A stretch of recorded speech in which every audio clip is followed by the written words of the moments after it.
The Viore Galactic Empire had ruled the stars for 12,000 years. In all that time, no species had ever refused their demands. No civilization had ever said no. The Empire controlled 10,000 worlds, commanded fleets that darkened the skies of entire solar systems, and possessed weapons that could crack planets like eggs. They were the supreme power in the galaxy, and everyone knew it. So when their deep space sensors detected a new civilization on a small blue planet in an unremarkable solar system, the Empire did what it always did. They sent a subjugation fleet. Commander Vithil stood on the bridge of the Imperial flagship Eternal Dominion and watched the strange little world grow larger on his viewing screen. The planet was beautiful in its own primitive way. Blue oceans covered most of its surface, green and brown land masses spread across its face. White clouds swirled in patterns that suggested a gentle, hospitable climate. It was exactly the kind of world the Empire loved to collect. What do we know about these creatures? Vithil asked his intelligence officer. The officer, a thin Velari named Synth, consulted his data tablets. They call themselves humans. Commander, they appear to be a young species. Our scouts estimate their civilization is only a few thousand years old. They have recently developed basic space travel. They have established small colonies on their moon and on the red planet nearby. Weapons, primitive nuclear devices, chemical propulsion rockets, some basic energy weapons on their orbital stations.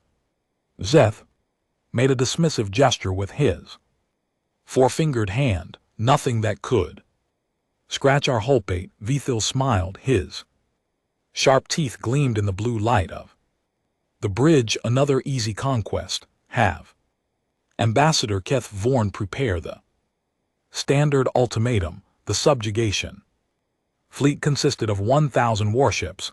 Each ship was massive by the standards of most civilizations. The smallest escort vessel was larger than the biggest structure the humans had ever built.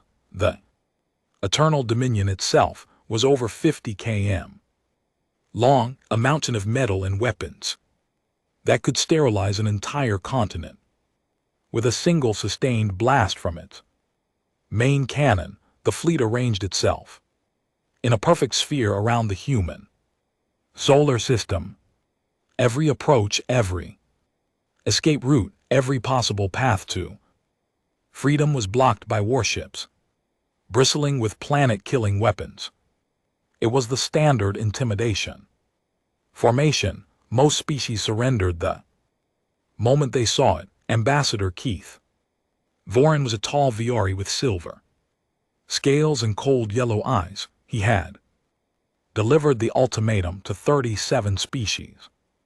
Before this one, 37 times he had watched primitive creatures tremble and beg and eventually submit. He expected nothing different from these humans. He transmitted his message on all frequencies, making sure every human on every world and station would hear his words. Attention, species designated human. I'm Ambassador Keith Vorin of the Viore Galactic Empire. Your solar system is now under Imperial jurisdiction. You will surrender all military assets within 12 standard hours. You will accept permanent vassal status under Imperial law. Your leaders will present themselves aboard our flagship to receive their collars of servitude. Resistance is impossible.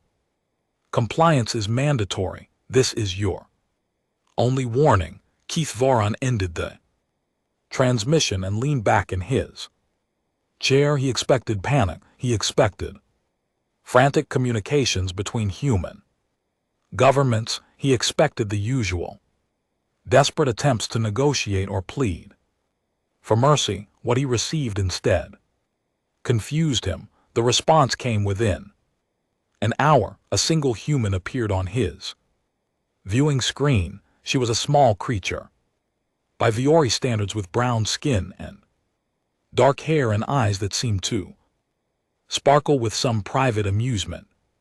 She wore a simple uniform with no obvious rank insignia. When she spoke, her voice was calm and pleasant. Ambassador Keith Voran, thank you for your message. My name is Dr. Sarah Chen.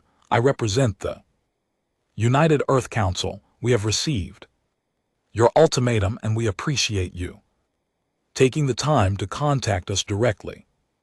Kev Voran waited for the fear, for the trembling, for the desperate negotiation that always came next. We would like to request a brief extension, Dr. Chen continued. 72 of our hours. We need time to discuss this matter among ourselves and prepare our response. I'm sure you understand that this is an important decision for our species. The ambassador blinked his yellow eyes. You want time to discuss? Yes, please. 72 hours should be sufficient.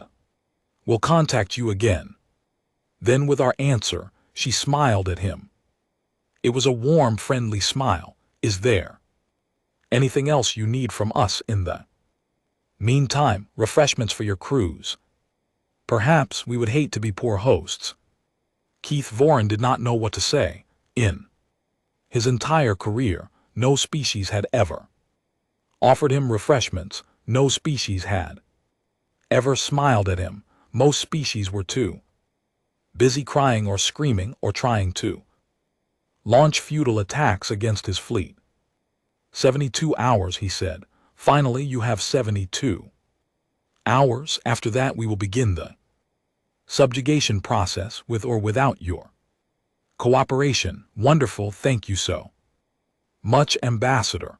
We and LT Hunk and GT LL speak again soon. The screen went dark. Kev Voran sat in silence for a long moment. Then he called Commander Vithro. Commander, I have made contact with the humans. And how long until they surrender? They asked for 72 hours to discuss our ultimatum. There was a pause. They asked for time to discuss. They're not panicking. They're not begging. No. Commander, the human I spoke with seemed relaxed. She offered us refreshments. Another long pause. They're probably in shock. Primitive species sometimes react strangely to first contact with a superior civilization. They'll come around. They always do. Yes, Commander. I'm sure you're right, but Keth Voran was not sure at all. Something about that human woman bothered him. The way she had smiled, the calm in her eyes. She had looked at him the way a teacher might look at a student who had asked a silly question. She had not looked like prey. She had looked like someone who knew something he did not. Over the next 72 hours, the Viore fleet maintained its position around the human solar system. Sensors track human activity on their various worlds and stations. The humans went about their business with remarkable calm. There was no mass evacuation, no military mobilization, no frantic construction of defensive positions. They simply continued their normal lives as if 1,000 warships were not surrounding them. Commander Vithile found this irritating. They're either incredibly stupid or incredibly brave, he told his officers. Either way, they'll learn their place soon enough. But some of the junior officers whispered among themselves. They had studied the sensor readings more carefully than their commander. They had noticed things. The human military stations were smaller than expected for a species at their level of development.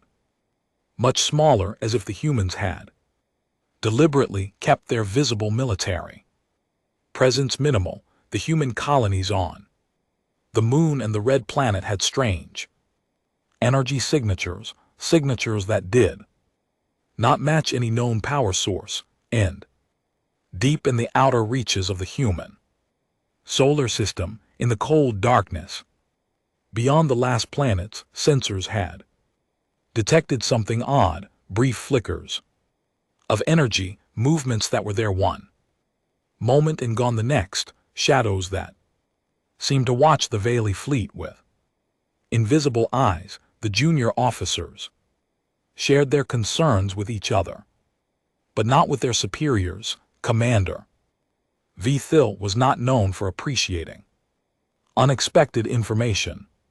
He preferred simple conquests with predictable outcomes. This conquest was starting to feel neither simple nor predictable. On the flagship, Ambassador Keith Voran spent the 72 hours reviewing everything the Empire knew about humans. It was not much. The species had only been detected a few years ago by a long-range survey probe. The probe had observed their primitive rockets, their basic orbital stations, their tiny colonies. It had classified them as a level 2 civilization, pre-interstellar, no threat, but something nagged at Cathoron. The probe had observed the humans from a great distance. It had not gotten close. It had not examined their world carefully. What if it had missed something? He requested additional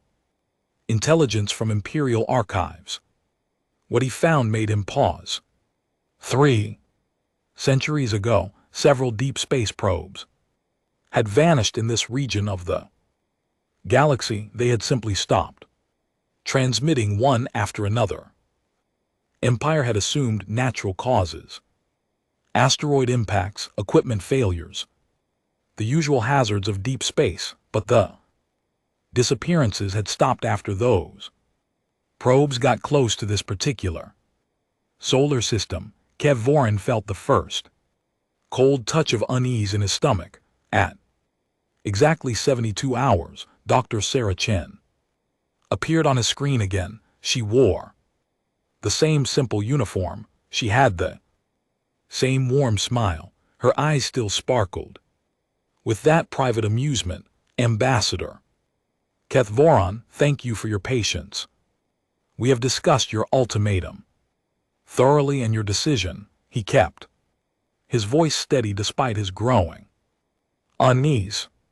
We have decided to make you a counter offer, but first we would like to invite you and Commander Vithil to witness a small cultural presentation.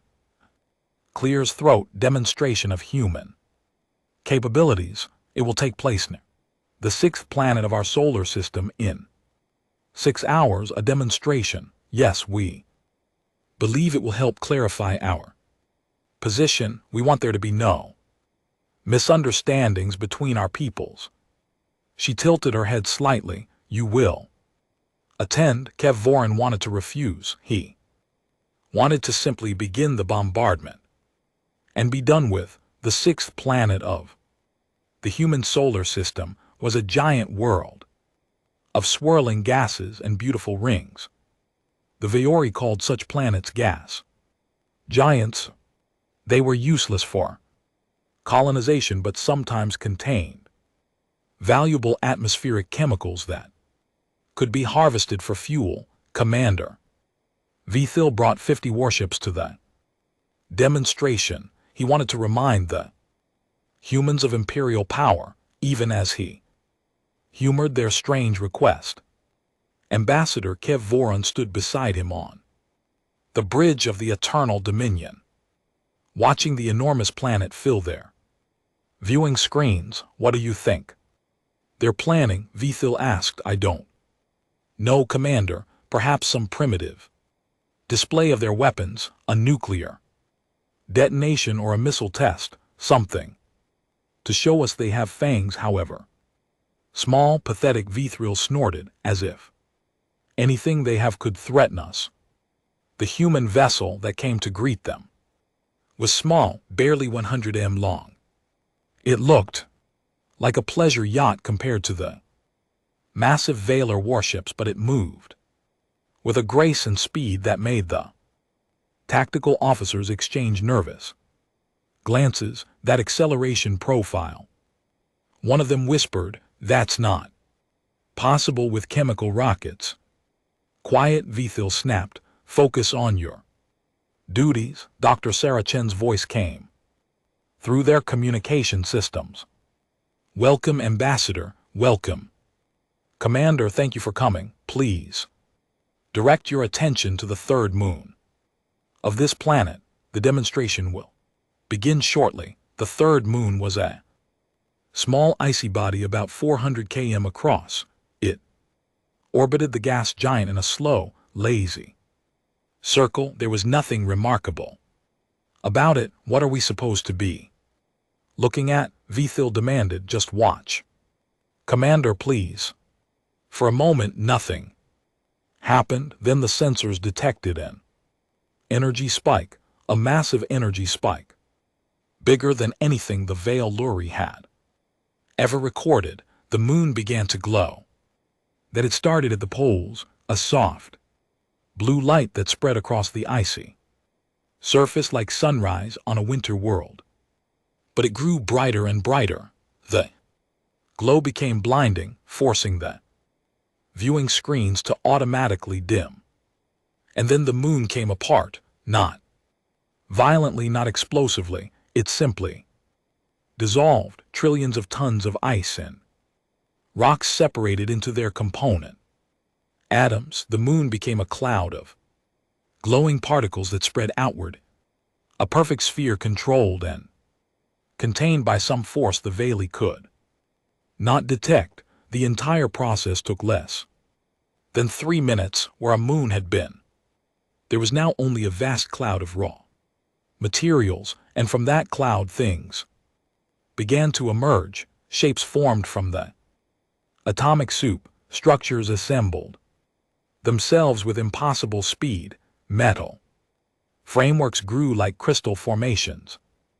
Holes took shape around them. Systems activated. Lights flickered on and engines hummed to life. In less than an hour, the debris of the moon had become a fleet, 100 warships, each one larger than the Eternal Dominion, each one bristling with weapons that glowed with that same terrible blue light. Commander Vithil stood frozen at his command station. His scales had gone pale, his mouth hung open. He could not speak. Ambassador Keith Voran managed to find his voice. What is this?" Dr. Chen's response came through clearly. "This is a small demonstration of human manufacturing capabilities.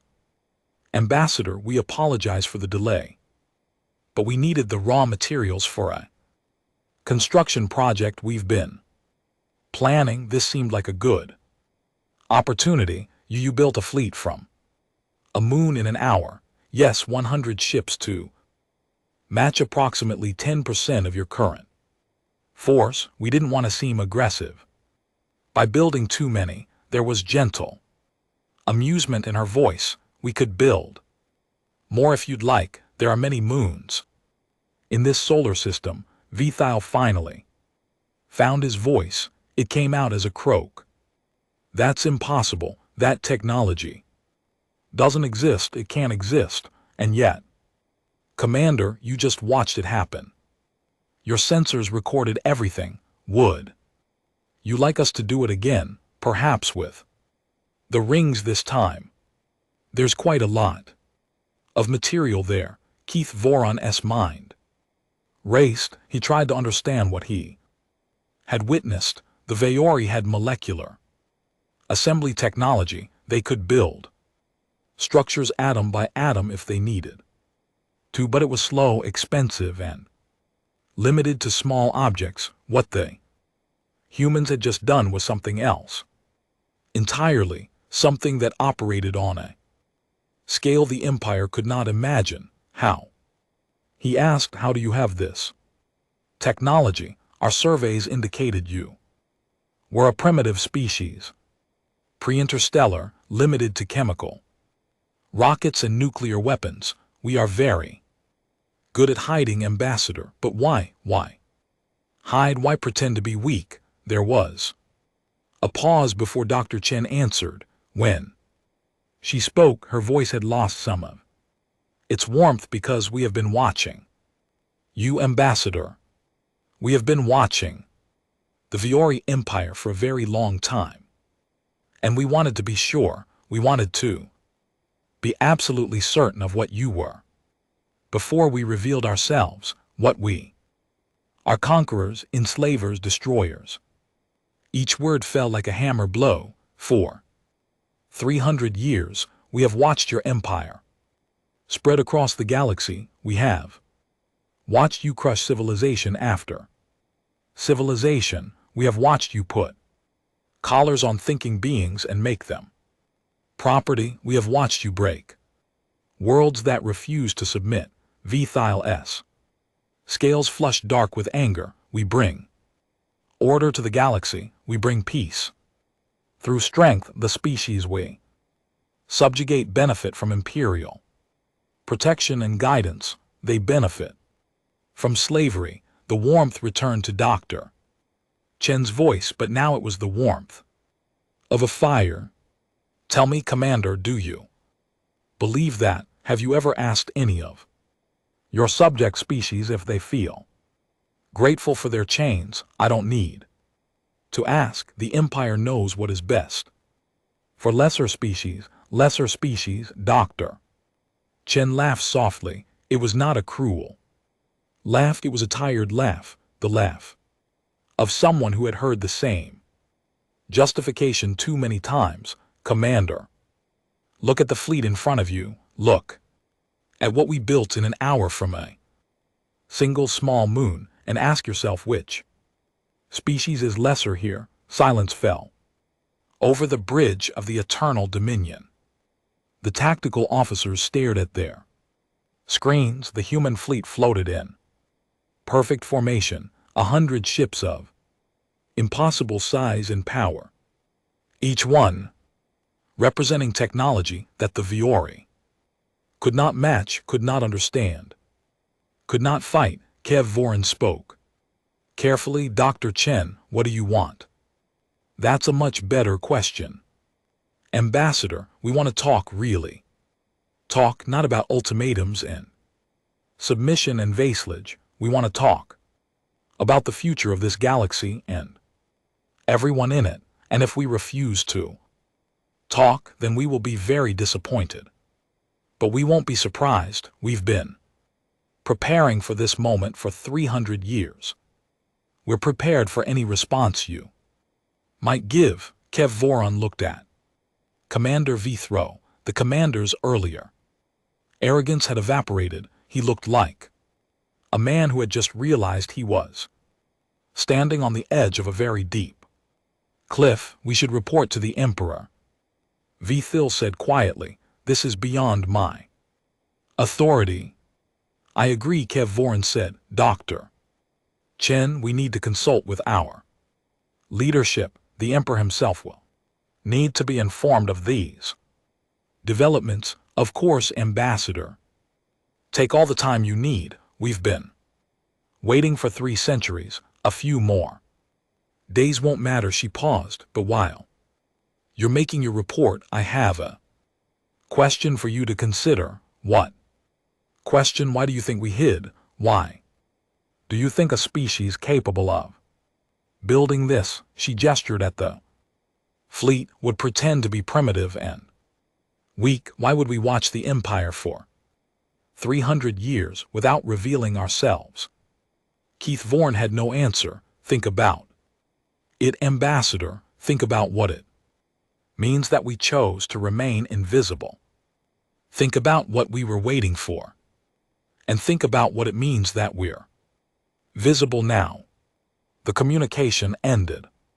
The human ship turned gracefully and glided away toward the inner solar system. The new fleet remained where it was, 100 silent giants keeping Watch over the Viore warships, Commander. Vithil ordered the fleet to withdraw to a safe distance. No one argued with him. No one made jokes about primitive species or easy conquests. The bridge was silent as they retreated. Keith Vorn remained at the viewing window for a long time, watching the human fleet shrink in the distance. The question Dr. Chen had asked burned in his mind. Why had they hidden? Why had they watched for so long? The answer came to him slowly, like cold water seeping through cracks in stone, and when he understood, he felt fear like he had never felt before. The humans had been waiting for a reason to stop hiding. They had been waiting for the Empire to give them justification. They had been waiting for exactly this moment, for a subjugation fleet to arrive, for the ultimatum to be delivered, for the Empire to threaten them, and now they had it. Keith Voron thought about the 100 worlds of the Vioric core systems. He thought about the 10,000 worlds of the Empire. He thought about the slave species laboring on 1,000,000 planets, and he wondered what the humans were really planning. Whatever it was, he suspected the Empire was not going to like it, not at all. The Emperor of the Viore Galactic Empire was called Kathzaros the Eternal. He had ruled for 200 years from his throne on the capital world of Valor Prime. His scales were pure gold, a sign of royal blood. His eyes were red like dying stars. He was considered the most powerful being in the known galaxy. When Ambassador Keth Voron's report arrived, the Emperor was not pleased. A primitive species is threatening my empire. His voice echoed through the vast throne room. Dozens of courtiers and advisors cowered at the edges of the chamber. This is absurd. This is impossible, Your Majesty. I saw it with my own eyes. Kev Voron's holographic image flickered in front of the throne. They destroyed a moon and built a fleet in less than an hour. Their technology is beyond anything we possess. Then we will overwhelm them with numbers. The Empire has millions of ships. We will bury them under the weight of our armada. Your Majesty, I do not believe that will work. The Emperor's eyes narrowed. Explain. They have been hiding for 300 years. They chose to reveal themselves. Now that suggests they are confident they can handle anything we send against them. They would not have shown themselves otherwise. No species is that powerful. I hope you are right, Your Majesty, but I strongly advise caution. We should at least hear what they have to say. The Emperor considered this for a long moment. Then he waved his hand in dismissal. Very well. Arrange a meeting.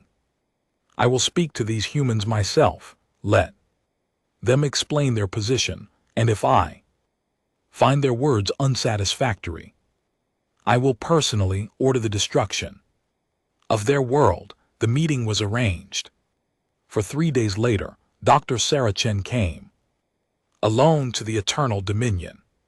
She carried no weapons. She wore no armor. She walked into the communication chamber as calmly as if she were visiting friends. The Emperor's holographic form towered over her, 10 m tall and glowing with artificial majesty. It was a display meant to intimidate, meant to remind visitors of imperial power and grandeur. Dr. Chen looked up at the giant hologram and smiled politely. Hello, Your Majesty. Thank you for agreeing to speak with us. I am told you have something to say too. Me human, speak quickly. My patience is limited. Of course. Dr. Chen clasped her hands behind her back. Let me begin with a history lesson, if Your Majesty will permit me. A history lesson. The Emperor's voice dripped with contempt. Yes, the history of humanity's relationship with your empire. I think you'll find it illuminating. Without waiting for permission, she continued.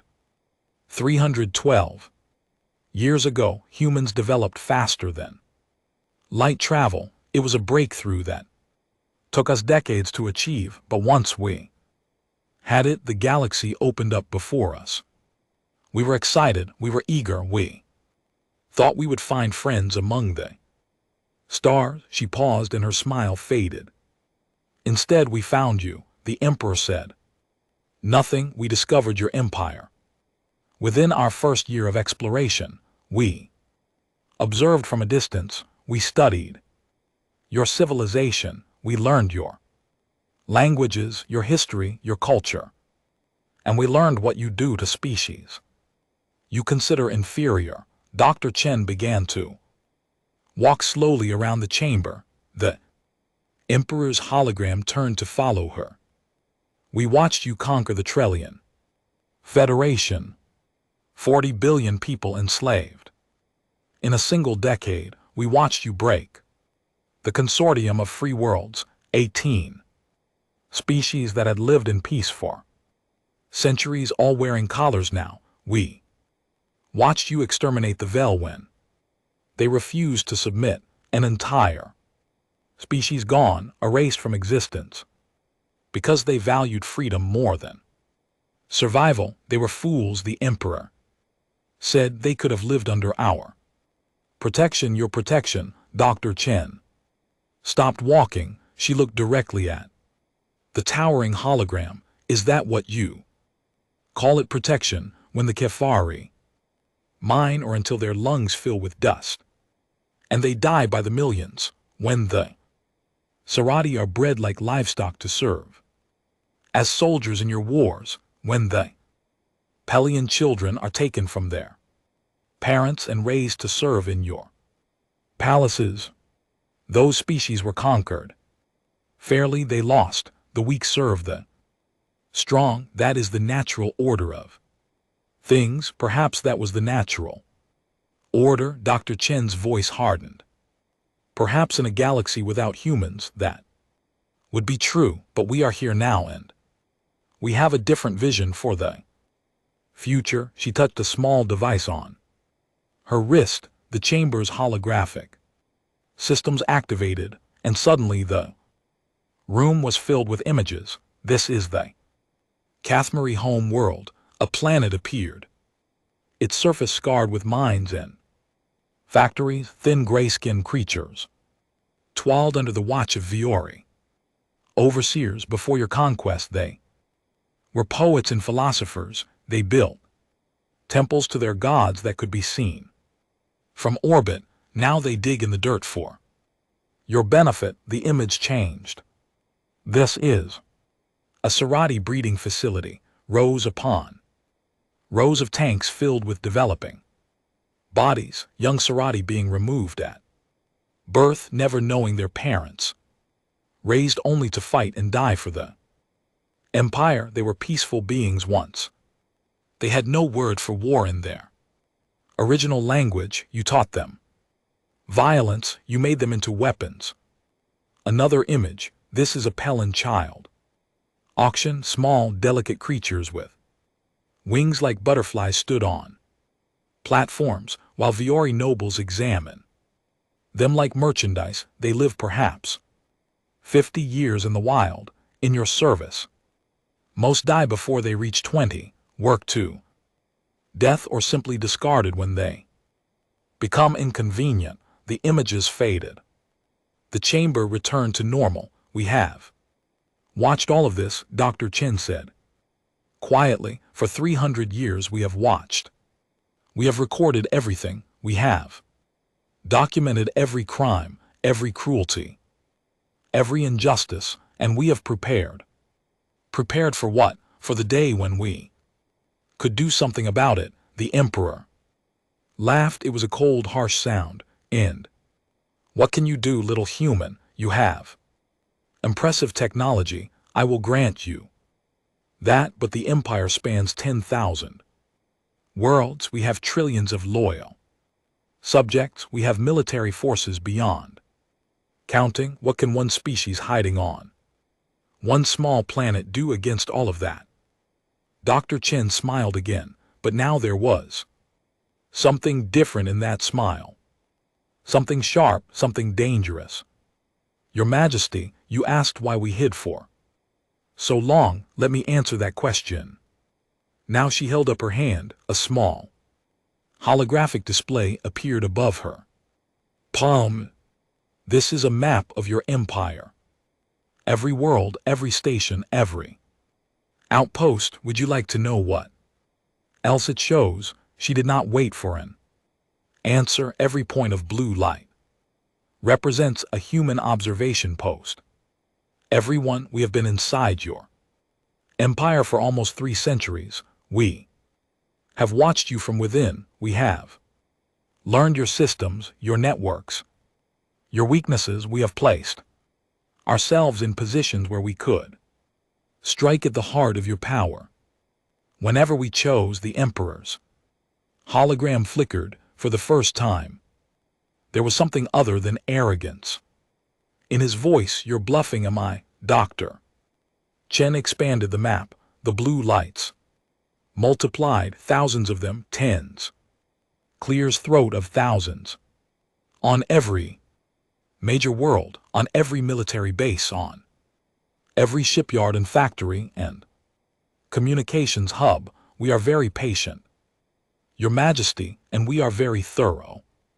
Even so, what can you accomplish? Your observation posts cannot defeat our armies. No, but that's not what they're for. Dr. Chen closed her hand, and the display vanished. They are there to ensure that when the time comes, your armies cannot fight. She took a step toward the hologram. 300 years ago, we faced a choice. We could have destroyed your empire. Then we had the technology. We could have burned Valor Prime to ash and watched your civilization crumble. But we chose not to. Why? Because we wanted to give you a chance. We wanted to see if you could change, if you could grow, if you could become something better than what you were. Her voice dropped. You didn't. For 300 years you kept conquering, you kept enslaving, you kept killing, and now we know that you never will change, not on your own. What are you saying? I'm saying that your empire is over, Your Majesty. The question is simply how it ends. We are offering you a choice. You can end it peacefully. You can free your slaves. You can dismantle your military.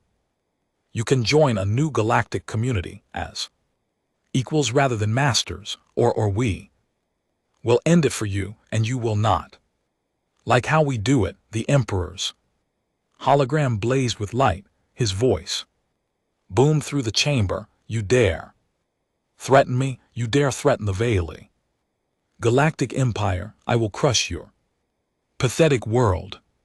I will hunt down every human in the galaxy and make them suffer for your arrogance. Dr. Chen did not flinch. She did not step back. She simply looked at the raging hologram with calm, steady eyes. Your Majesty, you sent a fleet of 1,000 ships to intimidate us. We built a fleet of 100 ships from a moon in an hour. If you attack us, we will respond, and unlike you, we will not stop. We will not accept surrender. We will not take slaves. We will simply dismantle your civilization piece by piece until there is nothing left but rubble and regret.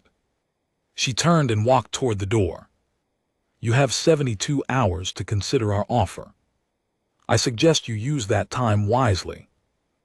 Door closed behind her. The Emperor stood alone in the chamber, his holographic form still blazing with fury. But behind the anger, somewhere deep in his ancient mind, a small, cold voice whispered a warning. They were not afraid. They were not impressed. They looked at the might of the Viore Empire And they laughed. What kind of species could do that? What kind of species would do that, and what would happen when their patience finally ran out? For the first time into 100 years of absolute rule, the emperor did not accept humanity's offer. He did not even consider it. For 200 years he had ruled through fear and force. The idea of negotiating with a species that had threatened him was unthinkable. It would be seen as weakness. It would undermine everything the empire stood for. Instead, he gave the order that he had given 1,000 times before. Destroy them all. The message went out across the empire. Every available warship was called to service. Every military commander was given the same order: converge on the human solar system and wipe this arrogant species from existence. The emperor committed everything. 200,000 warships, the largest fleet ever assembled in galactic history. That it took 6 days for the fleet to gather. 6 days of ships pouring through hyperspace from every corner of the empire. 6 days of the most powerful military force the galaxy had ever seen, preparing for what should have been an easy victory. On the 7th day they attacked.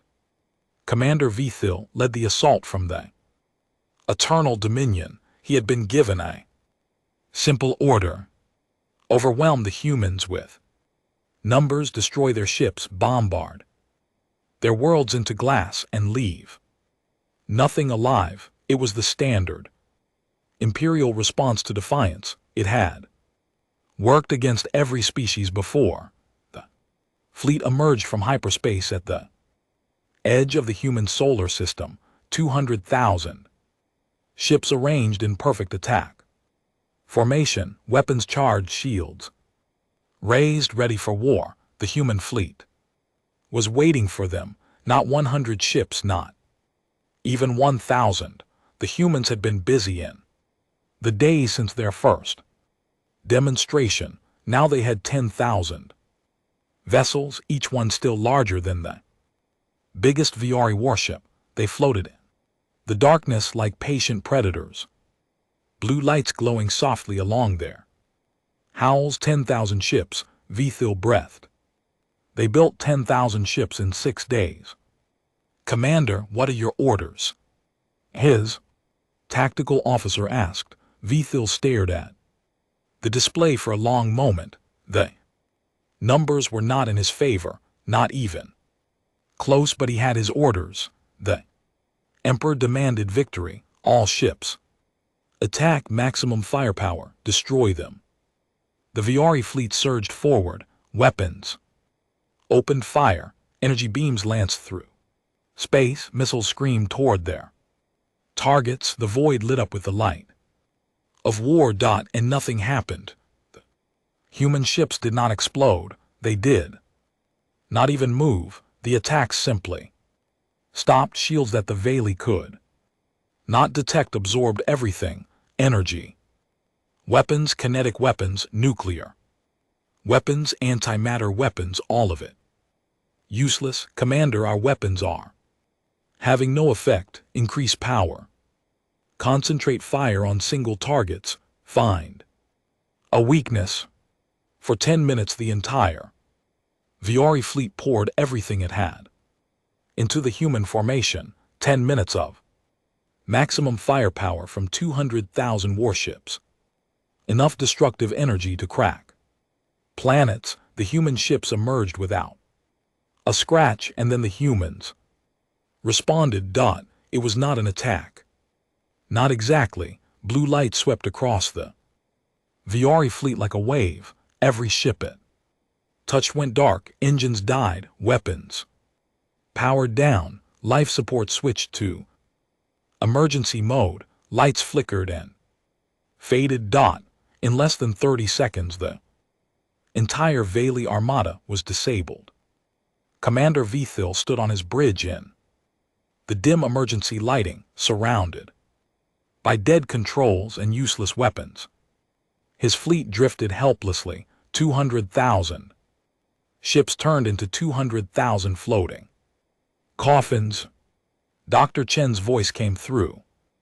The emergency communication system, it was the only thing that still worked.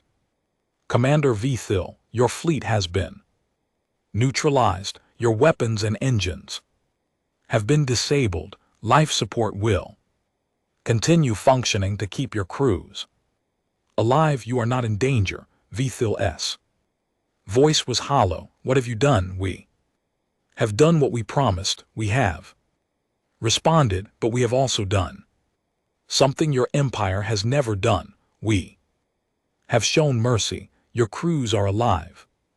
Your ships are intact. You have simply lost the ability to fight. Why not destroy us? Why not finish it? Because we are not you, Commander. We do not kill when there is another option. We do not destroy when we can disable. We are not conquerors. We are not enslavers.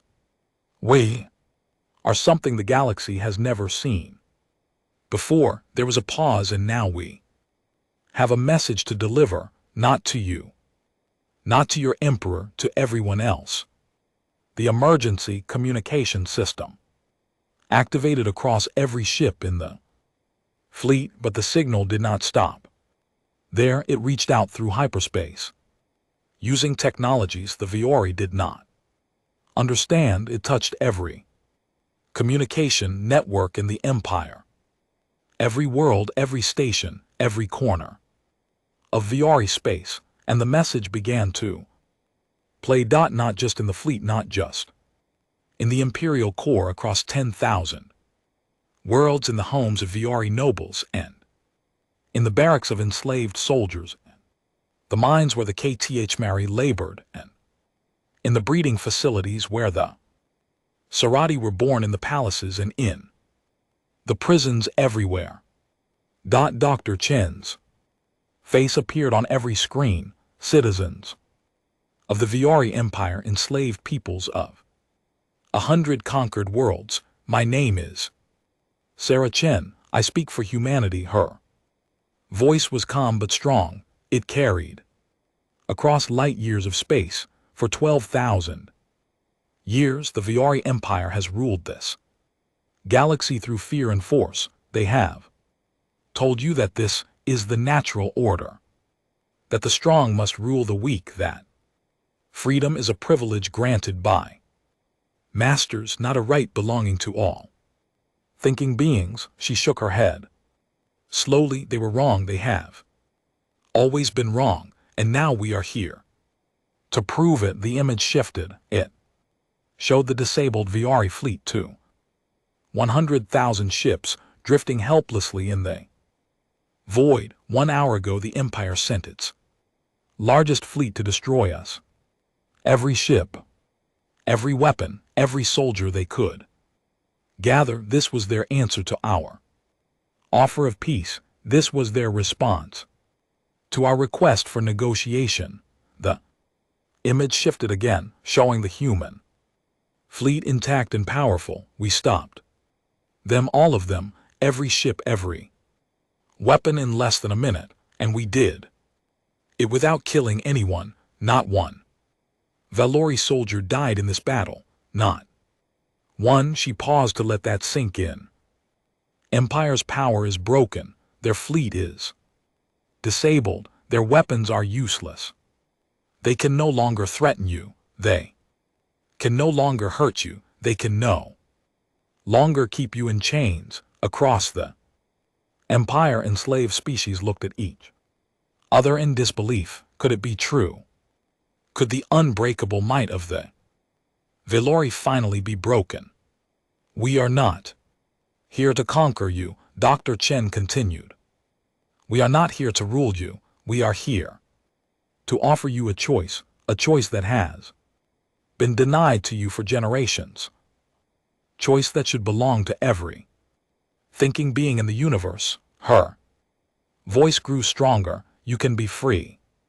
You can govern yourselves. You can build Your own futures without masters.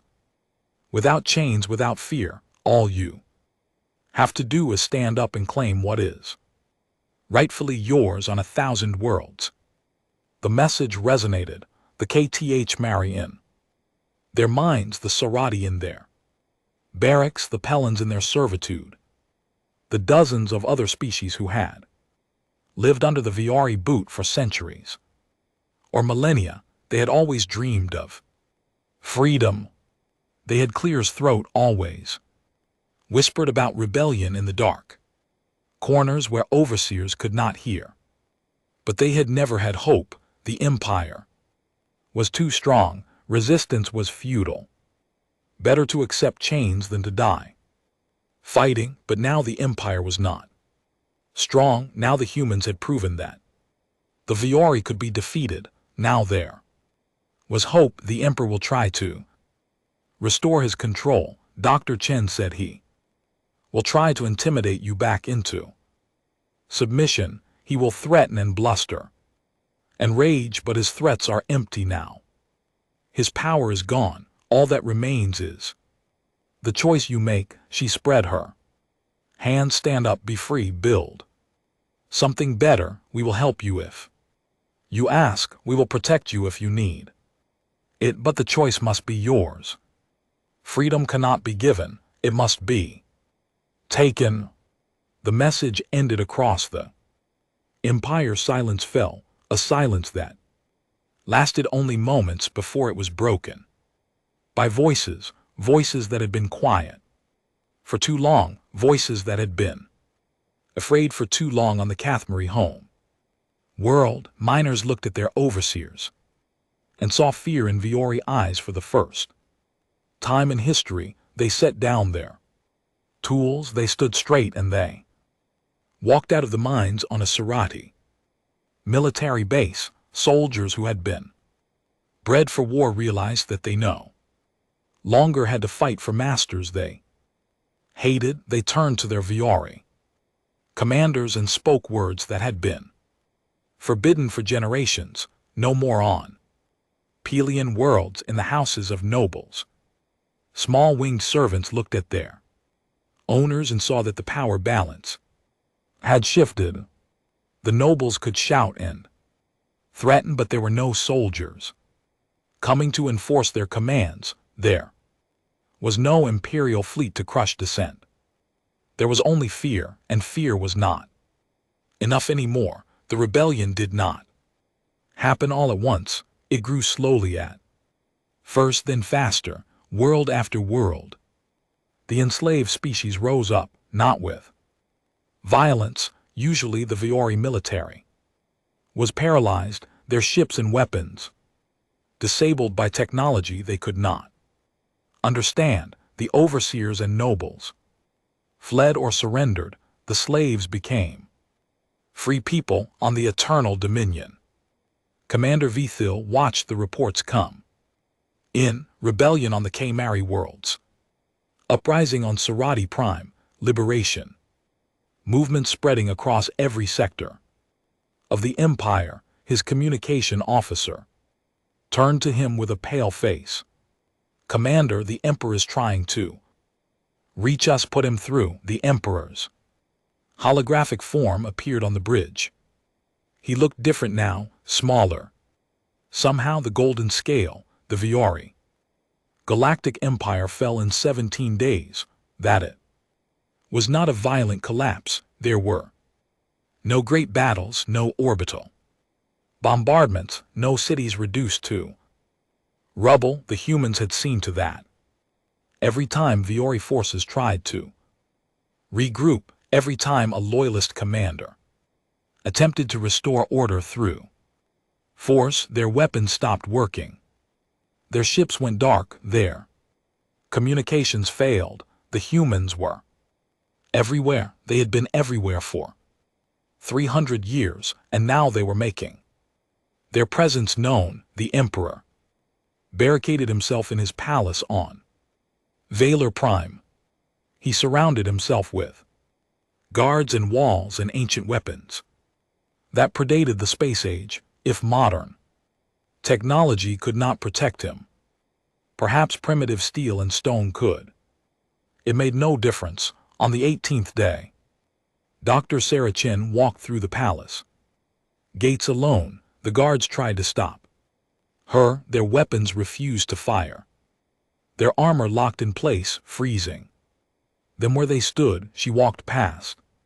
Then without a word, she found the emperor in his throne room. He sat on the ancient seat of power that his family had held for millennia. He wore his ceremonial armor, gold and red and magnificent. He held a sword in his hands, a blade that had been passed down through generations of rulers. Have you come to kill me? He asked. Dr. Chen stopped at the foot of the throne.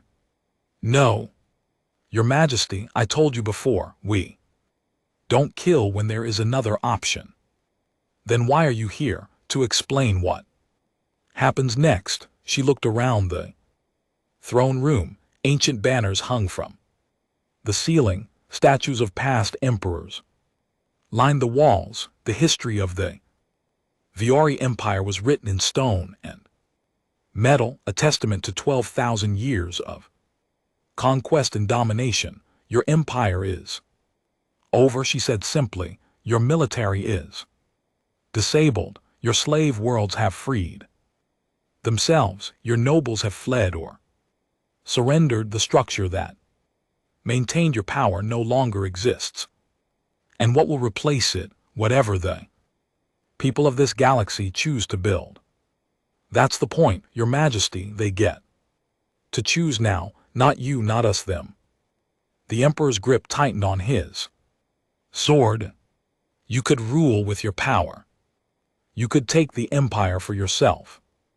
You could sit on this throne and command the galaxy. Yes, we could. Then why don't you? Dr. Chen smiled. It was a sad smile full of something the Emperor did not understand, because that's not why we were waiting. That's not why we hid for 300 years. We didn't want to replace you, Your Majesty. We wanted to make sure that no one could ever do what you did again. She reached into her pocket and pulled out a small device. Holographic display activated, showing a map of the galaxy. We have deployed technology throughout the empire that will prevent large-scale military conquest. From now on, any attempt to build weapons of mass destruction will fail. Any attempt to assemble invasion fleets will be detected and stopped. Any attempt to enslave another species will be met with immediate intervention. The Emperor stared at the display. You're neutering us. You're making war impossible. We're making conquest impossible. Self-defense is still permitted. We're not naive enough to think that conflict will disappear overnight. But the age of empires is over. The age of slavery is over. The age of the strong crushing the weak because they can is over. And what about me? What happens to the Emperor of the Viore? Dr. Chen looked at him with something that might have been pity. That depends on you. You can spend the rest of your life in comfortable exile. Watch but not imprisoned. You can try to adapt to a galaxy where you are no longer a god among mortals. Or you can refuse to accept reality and spend your days raging against a future you cannot change. She turned to leave. The choice is yours, Your Majesty. It always was. You just never realized that others deserve the same choice. She walked out of the throne room. She walked through the palace halls, past frozen guards and abandoned posts. She walked out into the sunlight of Valor Prime, where crowds had gathered in the streets. Not angry crowds, not violent crowds, just people. Viore citizens who had lived their whole lives under the shadow of the empire. They did not know what came next. They did not know what a galaxy without their dominion would look like, but they were Curious, and for the first time in millennia, they were not afraid. Ambassador Keith Voron was waiting for her outside the palace. He had surrendered on the first day of the rebellion, quietly and without drama. He had seen which way the wind was blowing. Long before most of his colleagues, Dr. Chen, he said, "May I walk with you?" Of course, Ambassador. They walked together through the streets of the capital city. Around them, the world was changing. Humans moved through the crowds, not as conquerors but as helpers. They were setting up communication networks, distributing food and medical supplies, helping to organize the chaos of sudden freedom. "I have a question," Keith Voron said, "one that has bothered me since our first meeting. Ask when we delivered our ultimatum, when we threatened to subjugate your species. You laughed. You actually laughed. I could see it in your eyes, even though your face remained polite." Why? Dr. Chen considered the question for a moment. Because it was funny, Ambassador, not in a cruel way, not in a mocking way. It was funny because you were so confident, so absolutely certain that we were what you thought we were, a primitive species. Easy prey, another conquest to add to your collection. She stopped walking and turned to face him. "We had been watching you for 3 centuries. We knew everything about your empire, your strengths, your weaknesses, your blind spots. We had technology that made your most advanced weapons look like toys. We had infiltrated every level of your civilization. We were ready for literally any response you could give." Keith Voron nodded slowly. "And we walked into your system with 1,000 ships and demanded your surrender. You demanded that we give up our freedom. You demanded that we become your slaves. You threatened to destroy our world if we refused." Dr. Chen shook her head with a small laugh. "Ambassador, you tried to intimidate the species that had spent 300 years preparing for exactly that moment. You didn't bring a threat. You brought us an invitation to finally do what we had been waiting to do, an invitation to end the empire, to free the slaves, to change the galaxy forever." Her eyes were bright. "We needed a reason. We needed justification. We could have attacked at any time, but we wanted to be the defenders, not the aggressors. We wanted to respond to a threat, not create one. And you gave us exactly what we needed." Keith Voron was silent for a long moment. "We were never the hunters," he said finally. "We thought we were coming to claim new prey, but we were the prey all along." "No, Ambassador. You were the test. The galaxy was watching, even if they didn't know it. They needed to see that the Valley could be stopped. They needed to see that freedom was possible. They needed hope."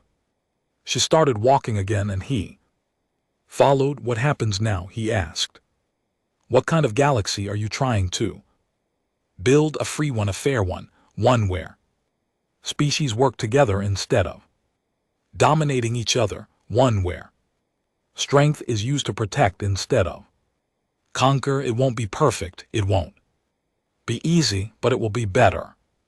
And if someone else tries to build another empire, another species that wants to rule through force," Dr. Chen smiled, "then we'll stop them too. That's the promise we made when we decided to stop hiding. We will never allow another species to suffer what the Viori made others suffer. We will never allow slavery to return to this galaxy. We will never allow conquest to go unchallenged forever. For as long as we exist." They reached a plaza where a crowd had gathered. Humans and Viori and members of newly freed species stood together watching something. Dr. Chen and Keth Voron pushed through to see Dot. In the center of the plaza, a group of Kethmari were singing, their voices rose in a melody that had been forbidden for centuries, a song of freedom and hope that had been passed down in secret. From generation to generation, tears streamed down their gray faces. They held each other and sang.